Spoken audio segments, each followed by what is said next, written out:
오늘은 기적의 교훈 이런 제목으로 말씀을 전합니다. 요즘 무더위가 기승을 부리고 있습니다. 어떤 사람은 온도계가 생긴 이래로 7월 기온이 가장 높은 해라고 그렇게 말을 하고 있습니다. 우리가 보더라도 실감 나듯이 정말 더위가 보통이 아닙니다. 여러분들 특히 건강에 조심하시기를 바랍니다. 오늘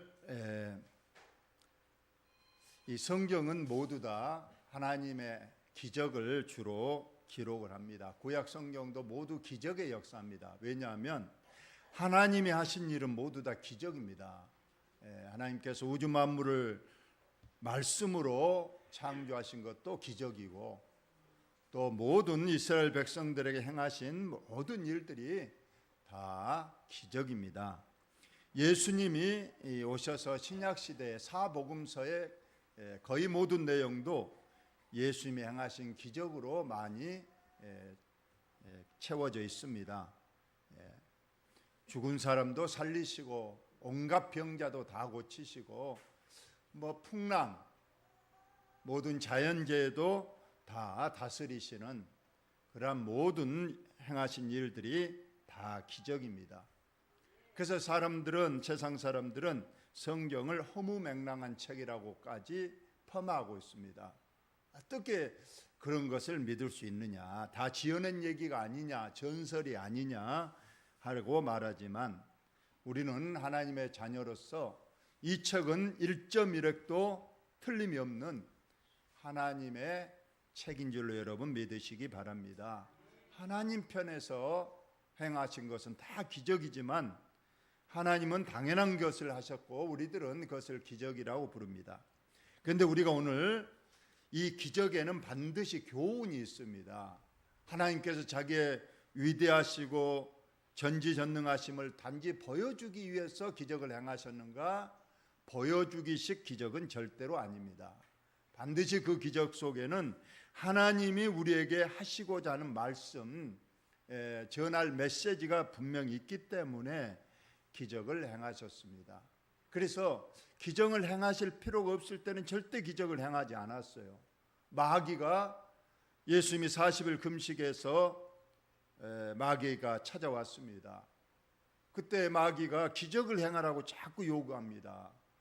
돌을 떡으로 만들어 먹으라, 성전에서 뛰어내리라 하는 등 기적을 한번 행하고 보여달라, 그렇게 요구했을 때 어쩌면은 예수님께서 마귀를 제압하기 위해서 그냥 기적을 탁 베풀어 주면서 내가 하나님의 아들이다, 이건 내가 못할 것 같으냐 하면서 행할 수도 있었지만은, 거기에서는 마귀에게는 절대로 기적을 행하는 것은 마귀에게 불복하는 것이 됩니다. 그래서 예수님께서는 절대 마귀에게 기적을 보여주지 않았습니다.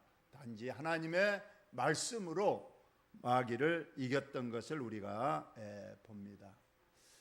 예수님께서 오병이어의 기적을 행하셨을 때에 사람들이 구름같이 몰려들었습니다. 왜냐?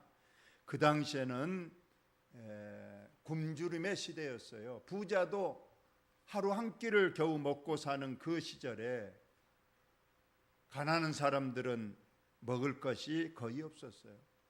그런데 예수님께서 그냥 빵으로, 조그마한 물고기로 그 많은 사람을 다 배불리 먹이고도 남게 하는 그 기적을 베푸니까 사람들이 그런 생각을 한 거예요. 아, 저분만 따라다니면 우리가 이제 배고플 일은 없겠다, 부지런히 따라다니자. 그래서 예수님을 구름같이 사람들이 따라다녔다고 했어요. 이것을 본 예수님께서는 슬퍼하셨어요. 그리고 그들에게 말씀하셨습니다.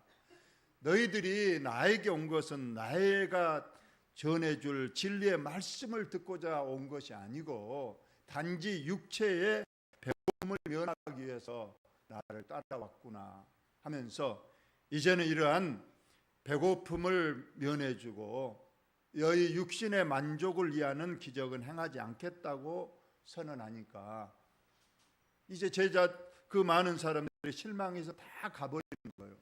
이제는 떡 안 준다네. 다 가버렸어요. 그래서 예수님께서 민망해서 그래도 제자들은 가지 않고 있기 때문에 제자들에게 물어봤어요.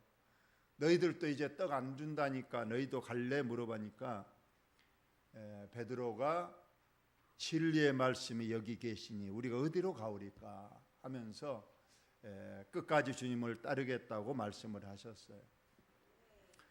우리 주님은 비유로도 많은 또 말씀을 하셨지만은 기적을 통해서 우리에게 많은 교훈을 주십니다. 반드시 기적에는 교훈이 있습니다. 하나님이 왜 이 기적을 행하셨는가? 우리가 오늘 그것을 한번 살펴보고자 합니다. 오늘의 요한복음 2장에는 결혼 잔치에서 일어난 기적입니다.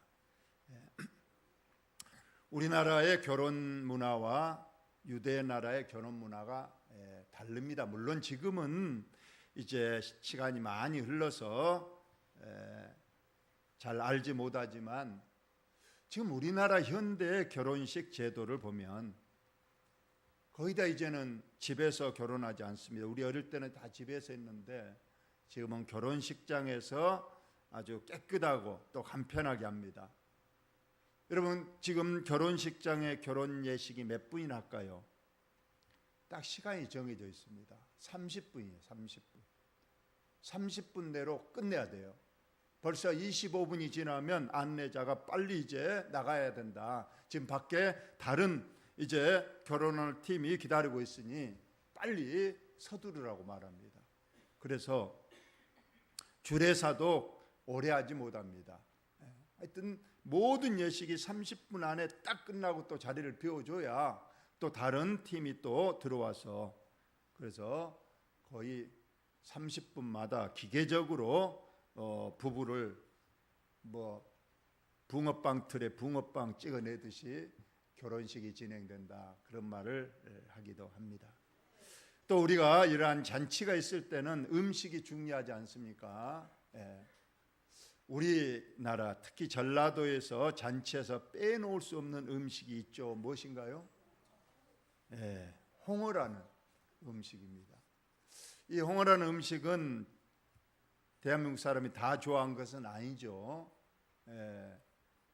그런데 그 홍어가 참 삭혀 놓으면 참 모르는 사람들은 그 냄새가 아주 역하다고 그럽니다. 그러나 우리 호남 사람들이 전라도 사람은 그 홍어 요리가 잔치에 빠지면 잔치가 아니라고들까지 말합니다. 저도 어디 잔치에 가면 가장 먼저 홍어를 찾습니다. 홍어같이 맛있는 음식이 없어요. 근데 우리 백종현 장로님은 늘 말씀하시더라고요. 홍어가 왜 맛있냐? 홍어가 맛있는 사람은 맛있겠지만 또 좋아하지 않는 사람도 많이 있습니다. 근데 유대 나라에서는 잔치할 때 반드시 두 가지 음식이 반드시 필연적입니다. 양고기와 포도주입니다. 양고기는 기름기가 좀 많아서 좀 느끼합니다. 그래서 양고기를 배불리 먹고 나서 이제 포도주로 이제 마지막 입가심을 하면 아주 깔끔하게 잔치가 만족하며 끝난다고 합니다. 그런데 오늘 이 가나의 이 혼인 잔치에 이제 무슨 일이 벌어졌고 그러한 기적으로 우리에게 무슨 교훈을 주는가를 좀 본문을 통해서 봅니다. 사흘째 되던 날 갈릴리 가나에 혼례가 있어 예수의 어머니도 거기 계시고 여기에 그 혼례의 주인공이 누구라고 밝히지 않지만 성경 외경이라고 있습니다. 그 외경에 여기에 혼례는 예수님의 어머니 마리아의 친동생 그러니까 예수님의 이모님의 그 아들 결혼식이었다고 말하고 있습니다. 그러니까 마리아는 미리 가서 이제 그 결혼식 잔치를 준비하고 있었고 이제 혼인식 날짜에 예수님과 예수님의 제자들도 혼례의 초청장을 받아서 거기에 가셨다. 그런데 한참 잔치가 무르익고 있는데 포도주가 떨어졌답니다. 아까 만대로 잔치에서 제일 중요한 이 포도주가 떨어지니까 얼마나 난감했겠어요. 이것을 마리아가 알았습니다. 그래서 예수님의 어머니 마리아가 예수님께 와서 말했습니다. 포도주가 갑자기 떨어져서 지금 난감한 일이 생겼다 하고 마리아가 예수님에게 도움을 요청을 했습니다. 이때 예수님이 어떻게 하셨는가? 예수께서 이르시되 여자여 나와 무슨 상관이 있나이까? 내 때가 아직 이르지 아니하였나이다 했습니다. 여기서 여자여라는 표현은 물론 존중의 의미도 있습니다. 그러네. 물론 우리나라 그 명칭하고는 다르죠. 어머니에게 여자로 우리가 명칭할 수는 없지만은 유대 나라에서는 이 원어적으로 보면 이것이 여자를 높이는 그런 존중어가 된다고 합니다. 문화 차이겠죠. 언어 문화.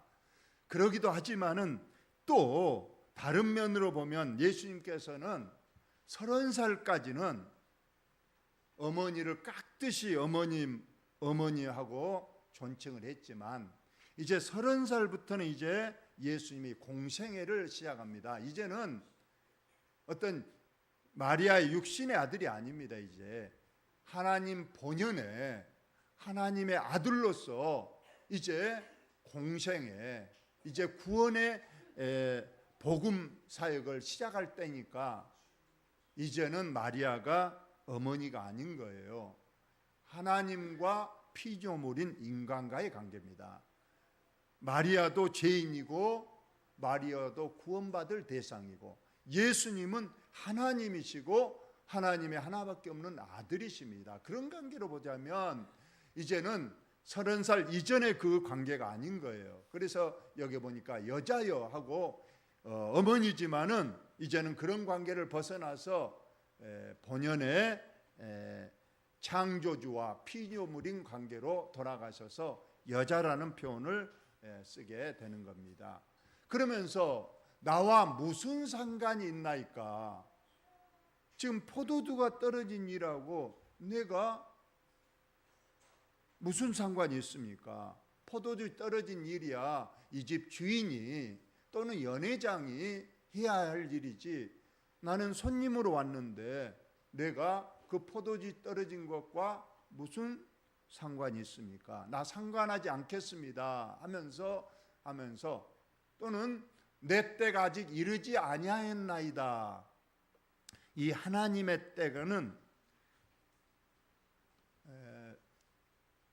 성경에 보니까 하나님의 때가 있고 우리 사람의 때가 있습니다. 분명히 다른 거죠.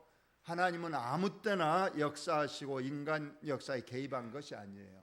하나님의 정해진 때가 있어야 하나님은 일을 하시고 그 정해진 때대로 움직이시는 우리 하나님이시기 때문에 아직은 내가 기적을 행하거나 아직은 내가 이 일을 행할 때가 아니 되었다고 말을 하고 있는 거예요.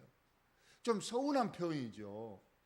어머니가 간곡하게 분명히 예수님의 일을 해결할 수 있는 분을 알기 때문에 요청을 했는데 예수님은 여자라는 표현과 함께 상당히 좀 매몰찬 그런 말씀을 하고 있습니다. 그러나 예수님의 어머니 마리아는 생각한 바가 있어서 하인들을 불러서 말했습니다. 곧 있다가 예수님이 너희를 불러서 무슨 말씀을 하시든지 너희는 그것을 이유를 따지거나 그 어떤 변명하지 말고 무슨 말씀을 예수님이 하시든지 그대로 순종만 하라고 당부를 하는 내용입니다.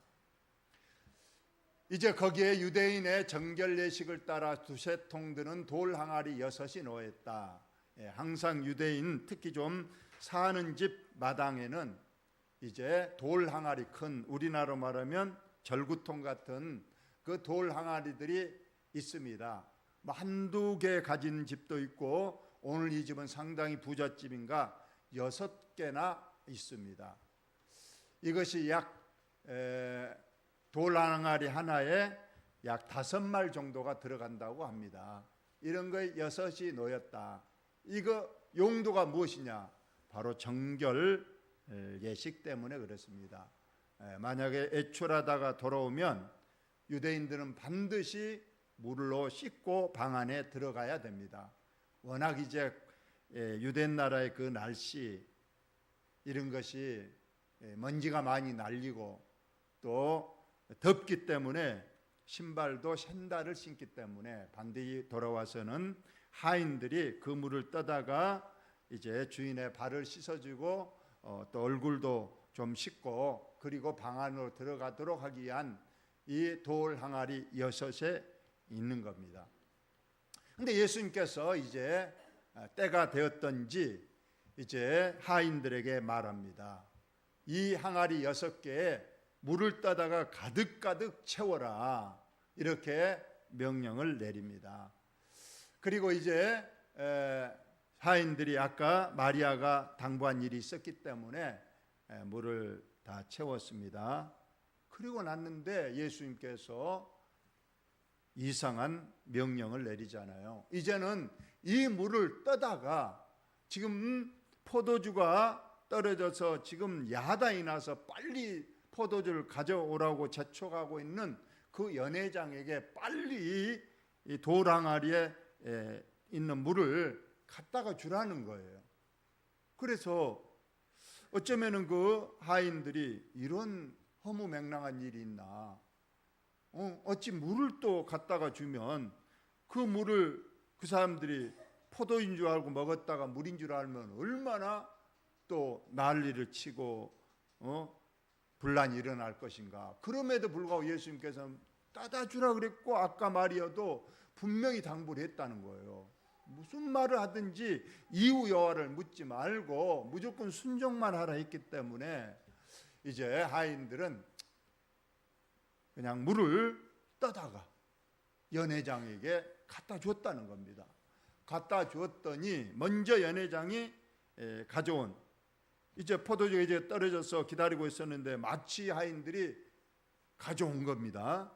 그래서 그 포도주를 딱 먼저 시음을 합니다. 먹어봤더니 그 맛이 기가 막혔다는 거예요. 그러자 그 모습을 본 하인들도 얼마나 놀랐겠어요.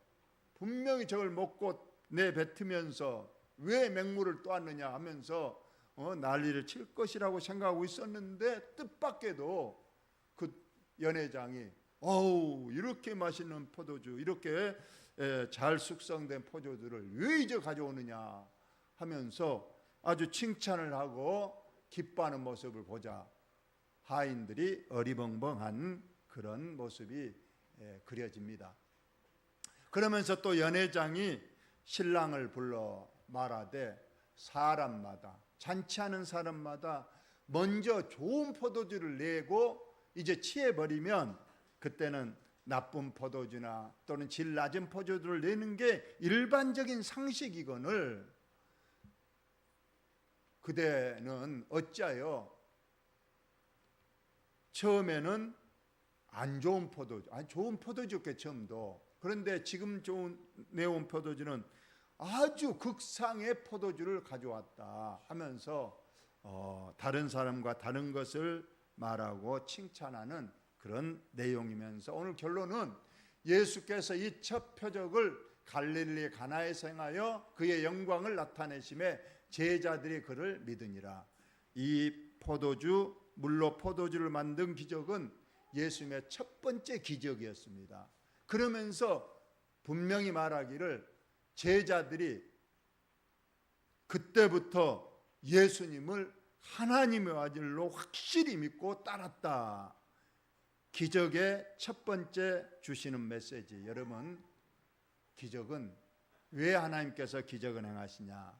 그 기적을 보고 하나님의 아들됨을 믿고 그 하나님께서 하시는 말씀을 들으라고 먼저 기적으로 하나님의 아들됨을 나타냈고 믿게 하시는 내용입니다. 여러분, 우리는 성경을 통해서 우리는 하나님께서 확실히 계시고 이제 지금은 하나님께서 어떤 기적으로 우리에게 말씀하시거나 기적을 일으키거나 이런 일이 아주 없다고는 할 수 없지만은 거의 이런 일이 옛날 우리 성경을 보면 성경 한 장마다 기적이 기록되어 있는데 지금 왜 이런 기적이 안 일어나느냐? 분명한 이유가 있습니다.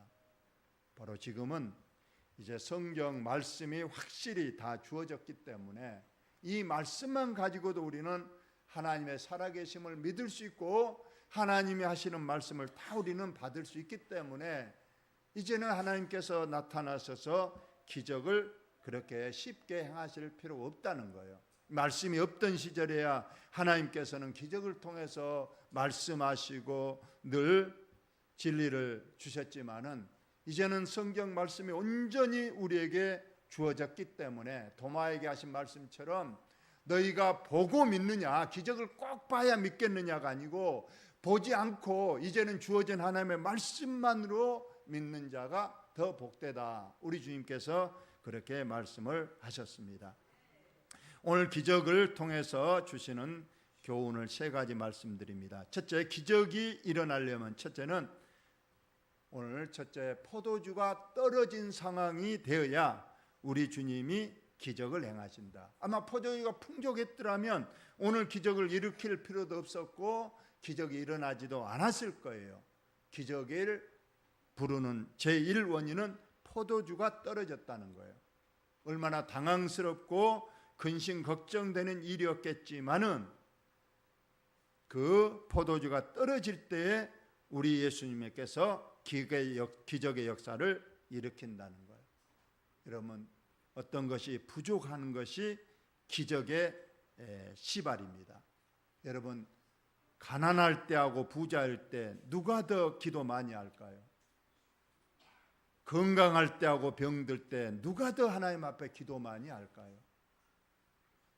위기가 왔을 때하고 평안할 때 어느 때 더 기도 많이 하는가?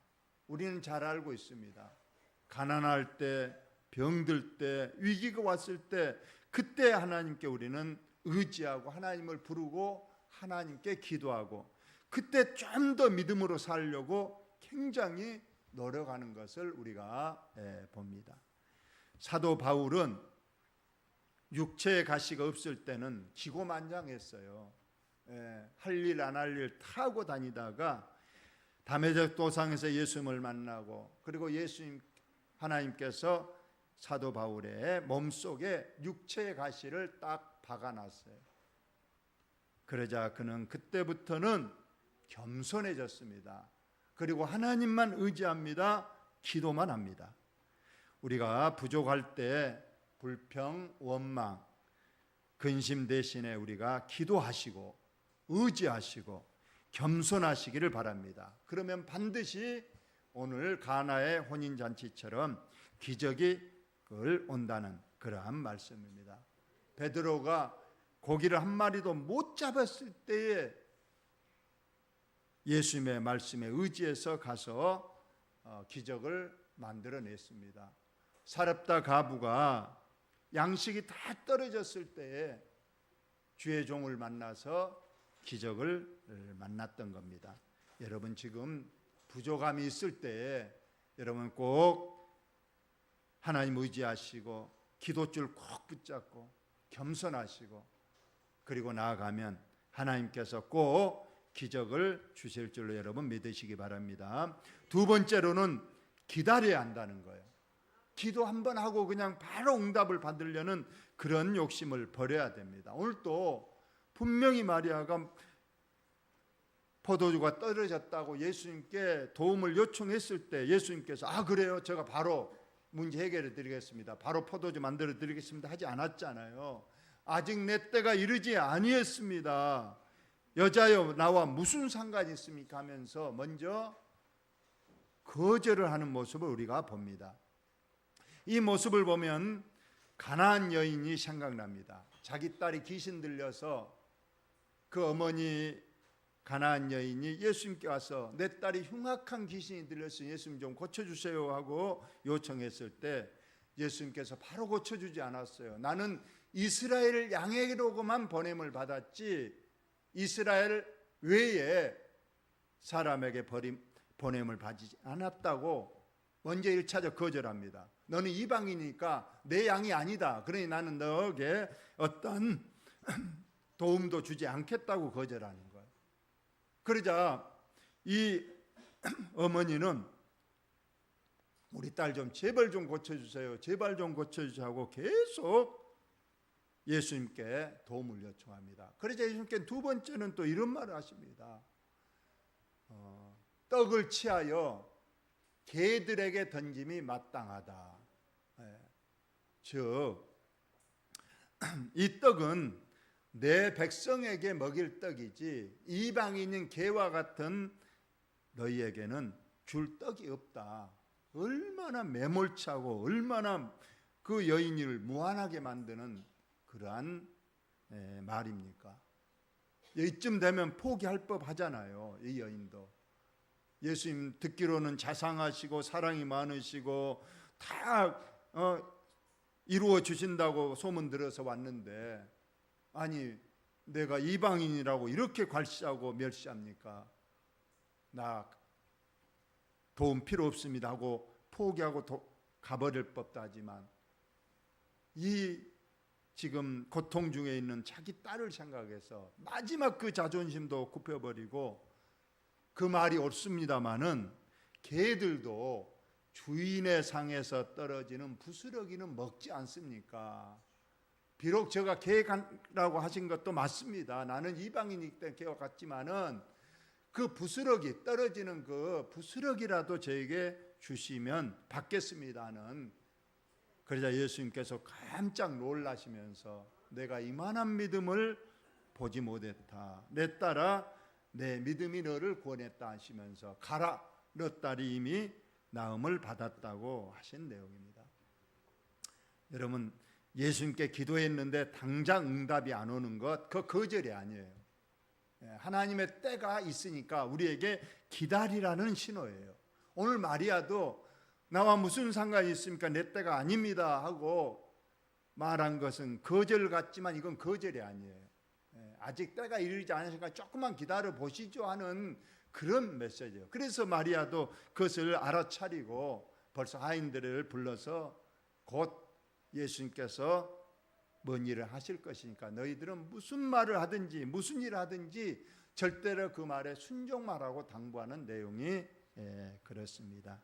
여러분, 기도는 한두 번으로 끝나는 게 아닙니다. 여러분, 기도는 끝까지, 여러분 그 기도의 분량이 찰 때까지, 여러분 기도 응답 올 때까지 꼭 기도하시면 여러분 기도의 기적의 응답이 올 줄로 믿습니다.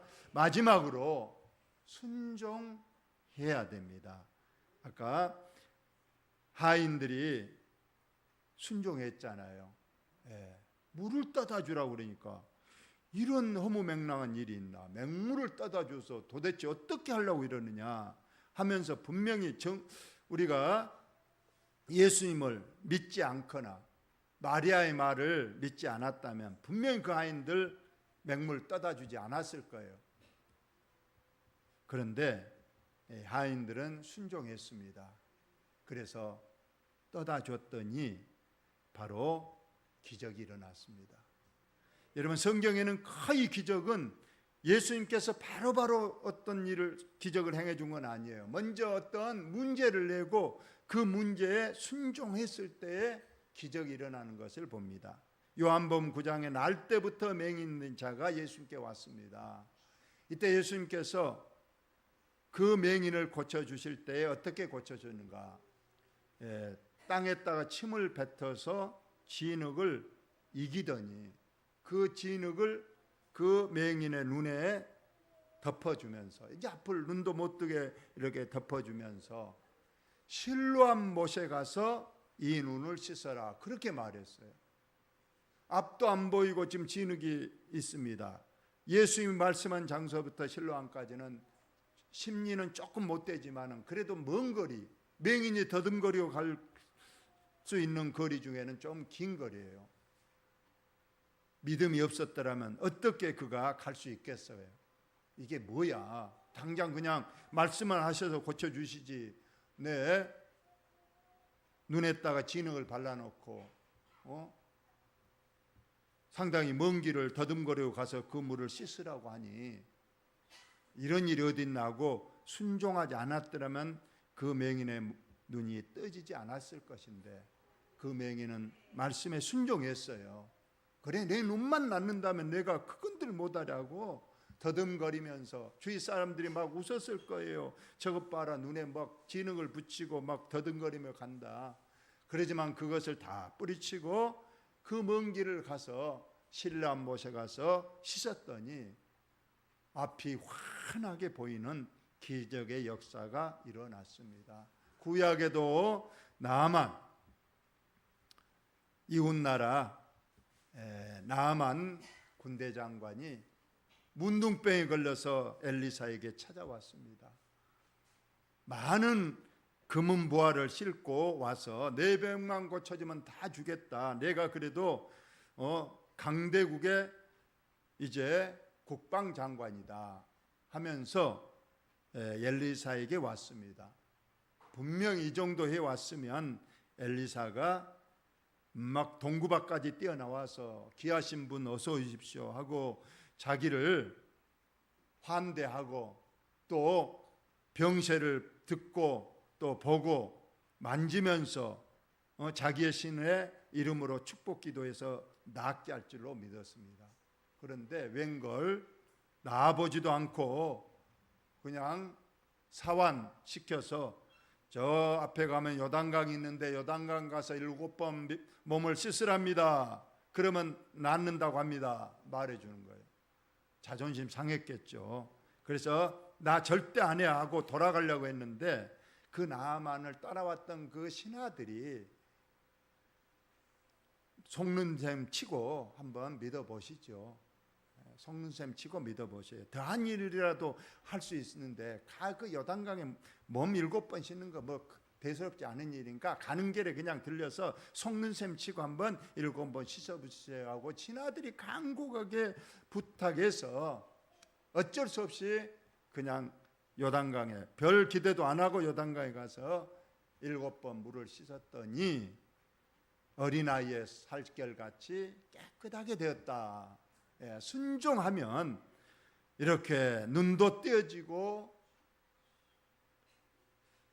문둥병도 깨끗하게 지는 그런 기적의 역사가 있습니다. 여러분, 우리는 성경 말씀에 어떤 말씀이든지 다 내게 주신 말씀을 하고 우리는 절대 순종하고 나가면 하나님께서 저와 여러분에게 좋은 일로, 축복의 일로, 기적의 일로 축복해 주실 줄로 믿으시기 바랍니다. 여러분들 어려울 때 더 하나님께 기도하시고 또 기도를 더 오랫동안 기다리면서 기도하시고 말씀에 절대 순종할 때에 우리 하나님께서 놀라운 기적의 역사를 베풀어 주심을 믿고 이런 체험적인 신앙인이 되시기를 예수님의 이름으로 축원을 드립니다. 하나님, 우리 아버지, 무더운 여름 날씨